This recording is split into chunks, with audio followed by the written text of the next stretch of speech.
Hi everyone, Aaron here for Zollotech, and many of you have asked for this video for some time, so I thought I'd finally make a What's on My iPhone video. I normally make these about 2 to 3 times a year based on people's requests, and I know some of you don't care, some of you do, and that's why I'm making this. And you can see it's pretty simple here. I have most of the same things I've had for years, basically photos and camera and calendar and phone. And all of the things I access more easily or quickly down here. Now, some things I've changed up if you've seen my home screen in the past. One of the things is music. And music, I've added all of these different ones since I basically have subscriptions to Google Play Music through an Android phone, Microsoft Groove. They had some Pi sale on 3/14 of last year. So to celebrate Pi, they gave you a year's subscription for $31.40, so it was pretty good. So I got that for Microsoft Groove, although the app isn't great on this, it's best on Windows Phone. Amazon Music comes with Prime, and I think the Play Music was a trial, and when all of these run out, I'll probably use either Amazon Music or Apple Music. I'm not sure, but right now, those are all taken care of, and that's what I use the most. Although other than music, I use Overcast a lot to listen to podcasts. This is a great podcasting app, and honestly, I've actually been thinking of doing podcasting myself. I've done some in the past. When I first started Zollotech many years ago now, I actually did have a podcast, and it did pretty well, and I just stopped doing it. And I wondered if maybe you guys would want to hear another podcast, and if so, let me know, and I'll probably start doing a regular podcast, weekly or bi-weekly. So you can see these are all the different shows that I listen to, some more than others. There's this great one recently from John Gruber that has, if you care about Apple, has special guest Craig Federighi and also Eddie Q, and they talk about some upcoming changes to iOS, things like that.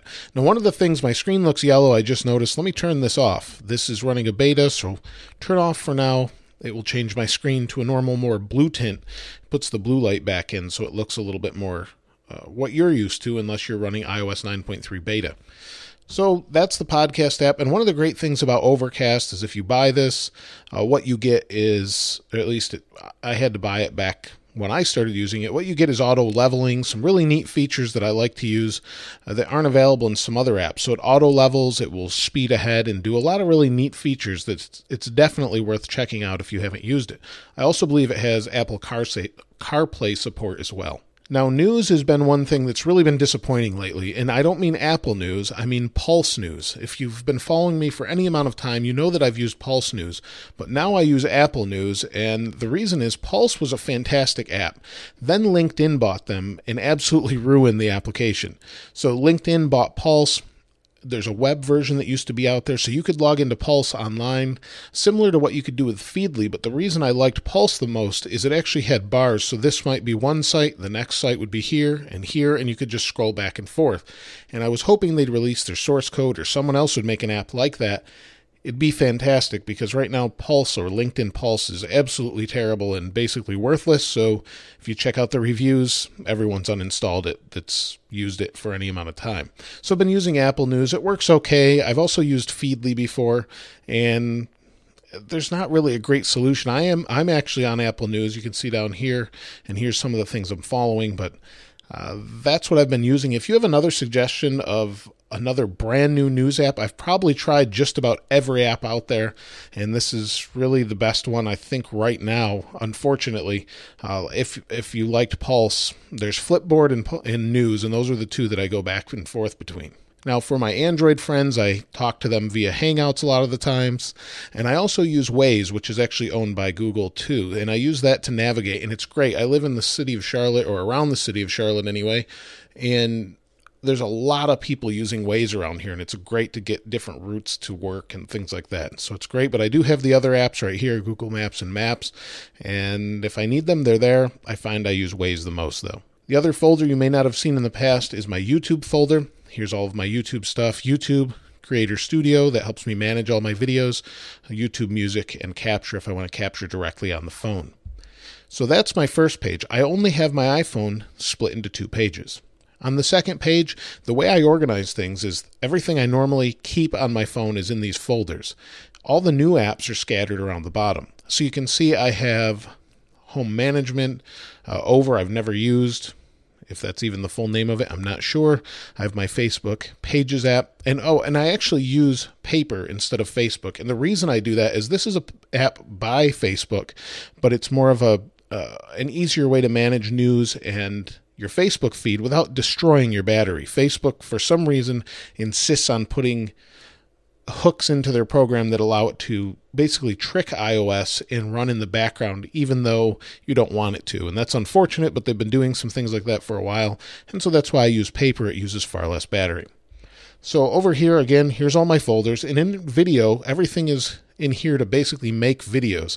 So if I want to create videos, artsy videos, or do some really good shots with my iPhone, I can use Filmic Pro, and that allows me to actually lock the camera, change all sorts of things, white balance, exposure. It's really, really good and pretty inexpensive. I think it was about $5 or something like that, but definitely worth checking out if you haven't checked that one out.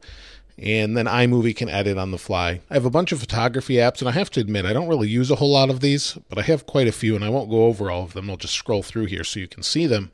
But I have all these different photography apps, and I think out of all of these, I've probably used Pixelmator the most and Gallery Doctor to actually get rid of duplicate photos.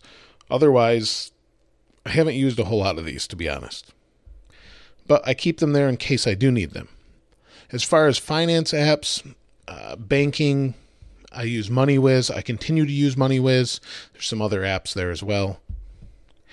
Apple apps.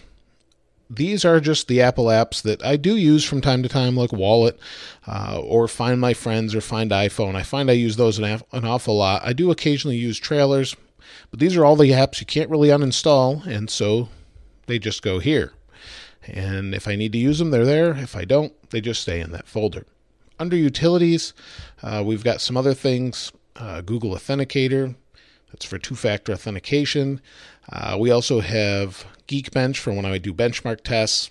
Expensify to keep track of expenses. I use all of these regularly. Let's see what else we have in here. eBay I do use quite a bit. And from time to time, when it gives me a number one, I use LinkedIn, even though I don't really like it. Rode is a great recording app for microphones. Let me go back in here. And the other thing, too, I use is Xbox One Smart Glass. My username is Big Z, B-I-G-Z. I was actually a beta tester for Xbox Live, so I've got that name from a long time ago. And if you want to check it out and friend me, go ahead, and we can play. I play a lot of Battlefield 4, in case you care or want to play. I'm on there all the time, so it's Amazon, and that's about it. A lot of the time, I'll just search for the app. I'll pull down Spotlight and look for the app. Under games, I haven't played a lot of these in a while. Grim Fandango, Geometry Wars, all of these are pretty good games. I would say out of these, my favorite games is probably The Room 3, Field Runners 2, and Monument Valley. Those three are my absolute favorite, I think, iOS games, and I do play Ticket to Ride quite a bit. Under entertainment, again, some simple apps here. Probably you're all familiar with that. And then we have Memoir. Memoir is kind of neat. It lets me see what's in my feeds from years ago and just keeps that updated. Zcast is for podcasting. So again, if you want me to podcast, I may be using that app. And then under news, it really has got the wrong heading, but Periscope, Inbox, GroupMe, and Google+. So I have some friends on GroupMe. I have Google Plus that I use from time to time. Inbox, I do like it, but I hardly use it. And then Periscope, if someone's on Periscope, or I want a Periscope. I have Skype, just because I had to do a meeting. And this should probably go, this is a pain on this with 3D Touch, but on this it should probably go in the News app. This should be renamed to something like, I don't know, Social. There we go. And then I have Airmail. Airmail is a brand new app. I had Airmail on the Mac. I really liked it. Then I tried it out, and this is a brand new email app. I tried it out on the iPhone, and so far it's disappointing. So the reason I say it's disappointing is I think it's got a ton of features. It does a really good job. But the reason I don't like it is because when you go to Airmail, say I delete an email, it doesn't automatically go to the next email. It actually doesn't even have that option. And that's something I've actually written to the developer on, and they responded and said it's not available yet. So it will be coming, so that's why I keep it there. And it's a really fantastic app. But if that's something that's important to you, you'll want to pass until they add it. But they've already updated it once since it's been out, and I think it's been out less than a month even, so it's pretty nice. So Nest, I actually have some Nest thermostats. There'll be a video coming up on those. I have 2 Nest thermostats, one upstairs, one downstairs, and they work pretty well for the most part. I've actually had to reboot them once, which is weird to reboot your thermostat, but I have had to do that. Intelligent home security, Snapchat, I hardly ever use it, but it's Zolotech is the name on there if you want to follow me, and maybe I'll start using it more. If all of you that are following me use Snapchat, let me know in the comments below, and maybe I'll jump on Snapchat more often. And then again, Facebook pages. So that's really it. That's everything I use. I use the stock mail app. I use messages the most here, and that's pretty much it. If you have any suggestions or anything that you think I should be using, let me know in the comments below. This video was a little bit long for just showing you what's on the iPhone, but I wanted to give you a detailed look. So if you'd like to see more videos like this or what's on my iPad, things like that, let me know in the comments below. If you haven't subscribed already, please subscribe. And oh, this wallpaper, I have no idea where I got it from, to be honest. I was trying to figure that out. I'll see if I can find it. If I do, I'll post it in the description. As always, thanks for watching. This is Aaron. I'll see you next time.